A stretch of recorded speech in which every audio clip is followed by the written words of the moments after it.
क्या हो अगर किसी दिन सूरज के सुपरनोवा एक्सप्लोजन के होने से पहले ही हमें अपने प्लेनेट और अपने सोलर सिस्टम को छोड़कर सबसे नज़दीकी हैबिटेबल प्लेनेटरी सिस्टम यानी कि प्रॉक्सिमा सेंटोरी प्लेनेटरी सिस्टम में पहुंचना हो, जो कि हमसे करीब 4.246 लाइट ईयर्स की दूरी पर है, वो भी अपनी करंट टेक्नोलॉजी को यूज़ करते हुए। तो इतना डिस्टेंस ट्रैवल करने में हमें शायद अगले 10 लाख साल लग जाएंगे और वहां तक पहुंचने से पहले ही हम सभी गुजर चुके होंगे। इंसानों द्वारा आज तक की बनाई गई स्पेस में सबसे ज्यादा दूर जाने वाली चीज का नाम है वॉयेजर 1 स्पेस प्रोब, जिसे कि साल 1977 में भेजा गया था और आज के टाइम पर ये हमारी धरती से करीब 23.2 बिलियन किलोमीटर दूर पहुंच गई है। वॉयेजर 1 आज के टाइम पर 17 किलोमीटर पर सेकंड की रफ्तार से चलते हुए हमारे सोलर सिस्टम को भी पीछे छोड़ चुका है और अगर ये इसी रफ्तार से चलता है तो इसे अगले 40,000 साल लग जाएंगे हमारे प्रॉक्सिमा सेंचुरी तक पहुंचने के लिए। तो आप इस बात से अंदाजा लगा ही सकते हो कि ना चाहते हुए भी हम टाइम और डिस्टेंस की लिमिटेशन की वजह से अपने इस वर्ल्ड में कैद होकर रह गए हैं। फिर हमारी इसी प्रॉब्लम को सॉल्व करते हुए one of the greatest scientist sir Albert Einstein ने स्पेशल थ्योरी ऑफ रिलेटिविटी का इस्तेमाल करते हुए पूरी दुनिया को बताया वर्म होल के बारे में।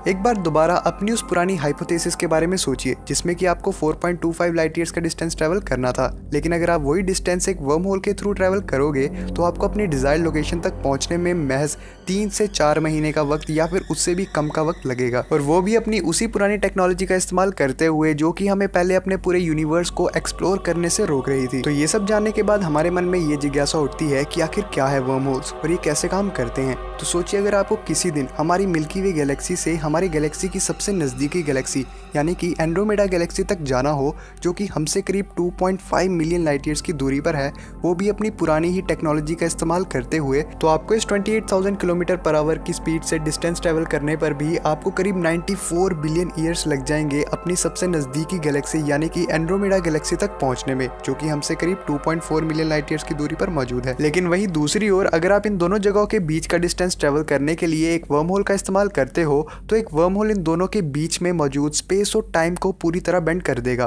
और इन दोनों पॉइंट्स के बीच में एक डायरेक्ट टनलिंग ओपन कर देगा, जिसमें कि अगर आप वर्म होल की एक साइड से अंदर जाओगे तो दूसरी साइड से निकलने पर आप एकदम न्यू गैलेक्सी में ही पहुंच जाओगे। इसे और ज्यादा आसानी से समझने के लिए अगर आप एक पेज पर 2 पॉइंट्स को मार्क करते हो, वो भी उसके एंड पर, तो आपको उन दोनों के बीच का डिस्टेंस ट्रेवल करने के लिए एक लाइन खींचनी पड़ेगी। लेकिन वही दूसरी ओर अगर आप इन पॉइंट्स को डायरेक्ट एक दूसरे से जोड़ दोगे तो वो डिस्टेंस का जितना भी टाइम था वो पूरी तरह बेंड हो जाएगा और आप इन दोनों पॉइंट्स के बीच में एक डायरेक्ट टनलिंग बना पाओगे। वर्म होल्स के बारे में पहली बार जानने पर ये हमें काफ़ी ज़्यादा कॉम्प्लेक्स लग सकते हैं और इससे भी ज़्यादा कॉम्प्लेक्स और मुश्किल है इनका एग्जिस्ट करना, क्योंकि इनके एग्जिस्ट करने के लिए बहुत ही ज़्यादा अमाउंट ऑफ एनर्जी रिक्वायर्ड होती है। साइंटिस्ट के हिसाब से वर्म होल्स के बीच के किसी 2 पॉइंट के स्पेस टाइम को बेंड करने के लिए इतनी ज़्यादा एनर्जी रिक्वायर्ड होती है जिसके बारे में हम इंसान सोच भी नहीं सकते। वो शायद करीब 10 करोड़ न्यूक्लियर बॉम्ब के एक साथ फटने जितनी एनर्जी के बराबर हो सकती है। और बस यही नहीं, इससे भी ज़्यादा मुश्किल चीज़ ये है वर्म होल्स के अंदर की टनल को पूरी तरह ओपन रख पाना, जो कि बहुत ही ज्यादा अनस्टेबल होती हैं, क्योंकि ये वक्त अपने आसपास मौजूद मैटर्स के बीच की अट्रैक्शन की वजह से मर्ज यानी कि कंबाइन करने की कोशिश करती रहती है और इन्हें कॉन्स्टेंटली खोले रखने के लिए हमें नेगेटिव एनर्जी की जरूरत पड़ती है, जिसके बारे में हम इंसान अभी कुछ भी नहीं जानते। और इन सबसे बढ़कर हम इंसानों के लिए इन वर्म होल्स के बारे में पूरी तरह जान पाने के लिए एक नेगेटिव पॉइंट ये भी है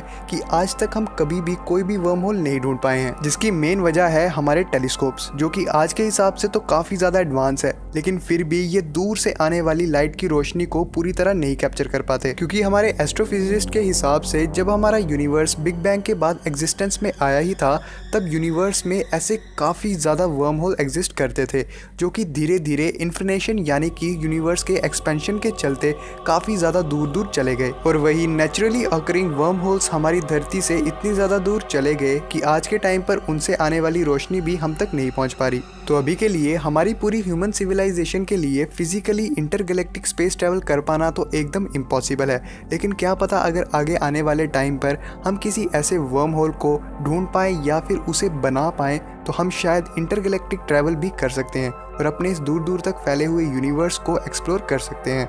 वर्म होल्स के बारे में प्रेजेंट डे हम कुछ बेसिक बातें ही जानते हैं, लेकिन फिर भी कुछ जीनियस माइंड्स इन वर्म होल्स के बारे में पूरी तरह जानने में लगे हुए हैं। तो उम्मीद करता हूँ आपको आज की वीडियो और ये जानकारी पसंद आई हो। तो मैं लेता हूँ आपसे इजाज़त, मिलते हैं किसी अगली ही ऐसी अमेजिंग वीडियो में, तब तक के लिए थैंक्स फॉर वॉचिंग।